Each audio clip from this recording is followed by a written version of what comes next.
Hello again, folks. Welcome to another episode of Spilling Tea. I am your host, Tiffany Daniels. Now, we are only just doing, for once, for the first time in at least a couple of weeks, just one video today because I'm doing back to back live streams. I still gotta exercise. It's a busy Sunday.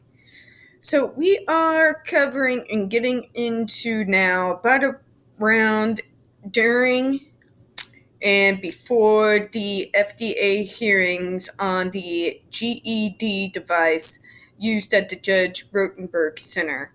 So this is a article in regards to Senator Joyce of the state of Massachusetts.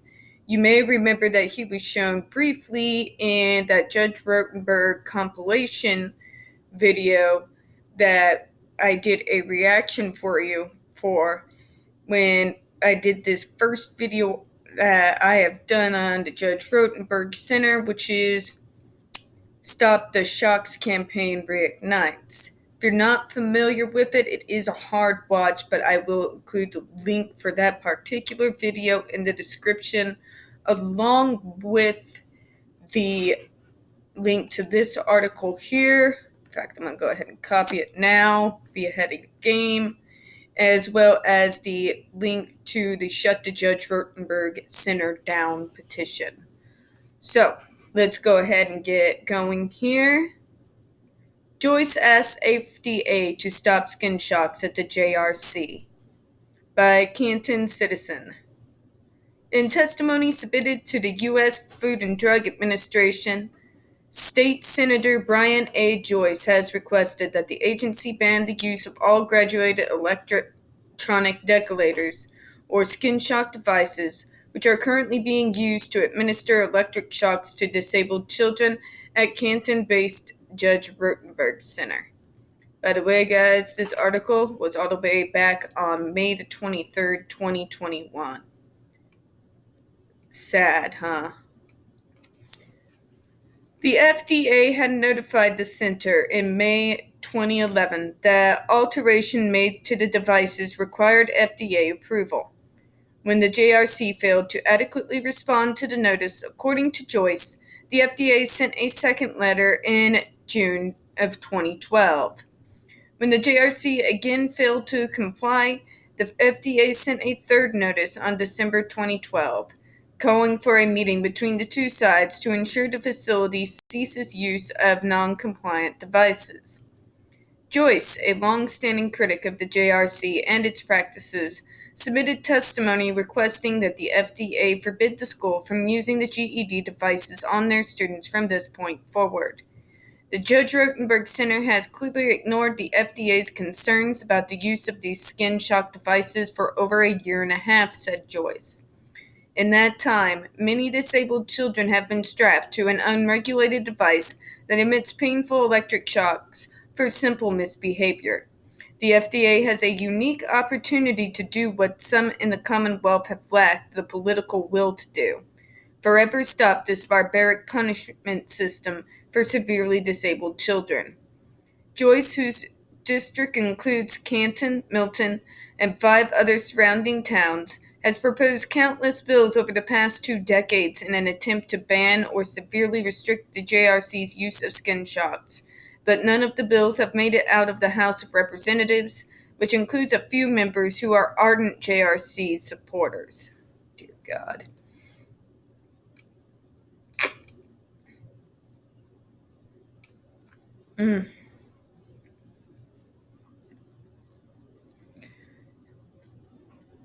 Just a second. Allergies aren't quite as bad today, but however, in 2011, the State Department of Developmental Services approved regulation changes that limited the use of Level 3 adversives, including shock therapy, to only those students who had existing court-approved treatment plans as of September 1st, 2011. Under the revised regulations, no new students can be approved for shock therapy treatment in Massachusetts. The landmark amendment, which closely mirrors a bill that Joyce had previously filed in the Senate, was the latest in a string of blows for the JRC over the past 2 years. In July 2010, the United Nations Special Rapporteur on Torture, in a nationally televised interview, characterized school treatment methods as torture and called for an immediate federal investigation. Then in May 2011, the school's founder and executive director, behavioral psychologist Dr. Matthew Israel, was indicted on criminal charges stemming from a 2007 incident at a JRC group home, in which 2 students received dozens of shocks based on a prank phone call. Israel, who was charged with destroying the surveillance tapes, was forced to sever all ties to the school as part of a plea agreement that spared him from serving a prison sentence. Too bad he didn't serve that prison sentence, because that's what he deserved. Most recently, the JRC made international headlines after video surveillance footage of a student being restrained and repeatedly shocked was played in Dedham courtroom and re-aired on Fox 25 News. The dramatic video, parts of which were played at the start of a civil trial against the school last spring, shows 18-year-old Andre McCollin screaming and writhing in pain from the skin shock applications as JRC staffers attempt to subdue him. The video later shows McCollins tied to a restraint board face down and wearing a helmet, a position he was allegedly forced to remain in for several hours while receiving dozens of shocks. God.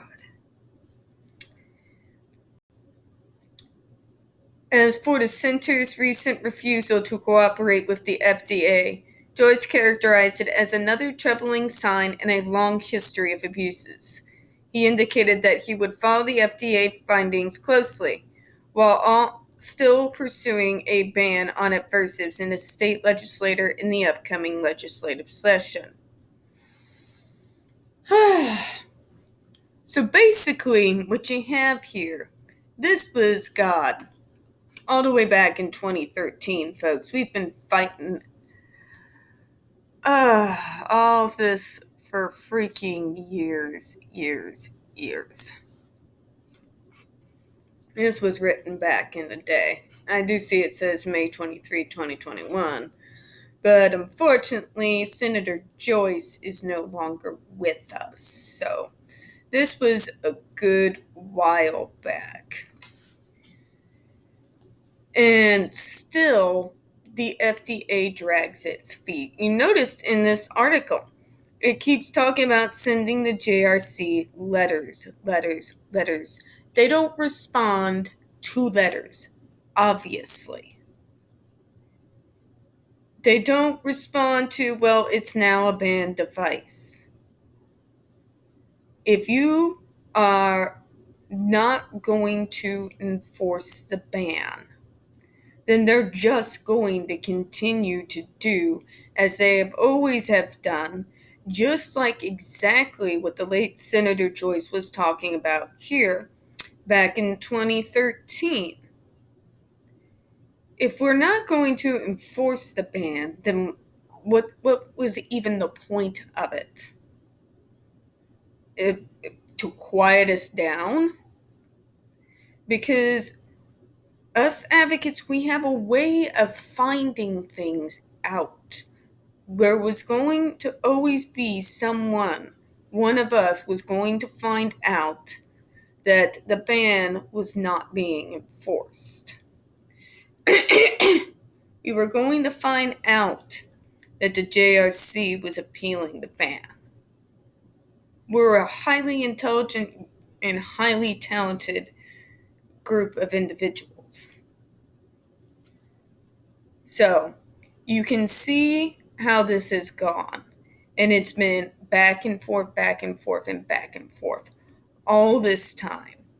You have international and federal organizations calling on the FDA to do its job.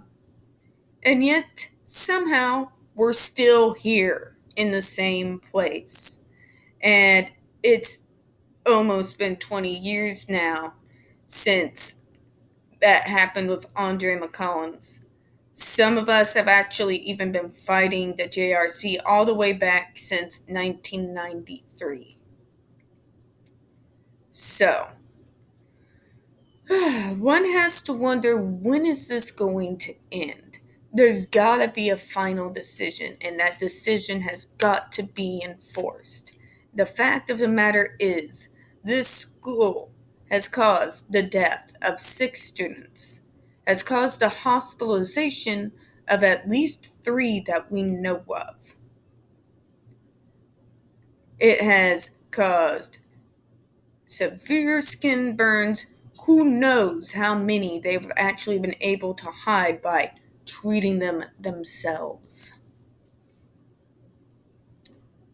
What is it going to take to get this ban enforced? What is it going to take for people to get involved to shut this place down? Skin shocks is its most controversial adversive therapy, but it is still using other barbaric adversives as well, such as food and nutritional deprivation, sensory deprivation. The list goes on, folks. And more often than not, they will try to induce a targeted behavior so that they will then use an adversive on them. It's sick. I mean, what do we gotta do? Do we gotta go on the White House roof and start doing the hula? Because if that's what I gotta do, I don't know. I'll start hitchhiking, I guess. If that's what I gotta do. But anyways, sorry about the rant at the end of this. It's just, guys, a lot of us have been in this for so many years, and we just, at this point, all of us are wondering what else has to be done to get this school closed down, to get adversives removed entirely from any type of therapy that is supposed to treat anyone with a mental illness, a behavioral disability, or a neurodevelopmental disability. All right, folks, that's all I got for this Sunday. Now, I am going to be over at Rob Rules. That's going to be about around, I believe he said that's going to be about around 4 Eastern Standard Time. After that, you can find me over on Tammy's channel as well. Hopefully, if she sends me the link. So please catch us over there. I do appreciate your time this afternoon. Now, real quick before we go, we don't get that many views on this channel, and the few that we do tend to get removed from time to time. So please don't forget to hit that like button. Hit subscribe. Don't forget to hit the comments. Now, if you are a former subscriber who finds that all of a sudden you are unsubscribed from my channel and no longer receiving notifications, and you see me up there on Twitter, please just double check, make sure you're still subscribed, hit the notification bell again. It happens on occasion. I do appreciate your time today, and I hope you have a good one. Bye-bye.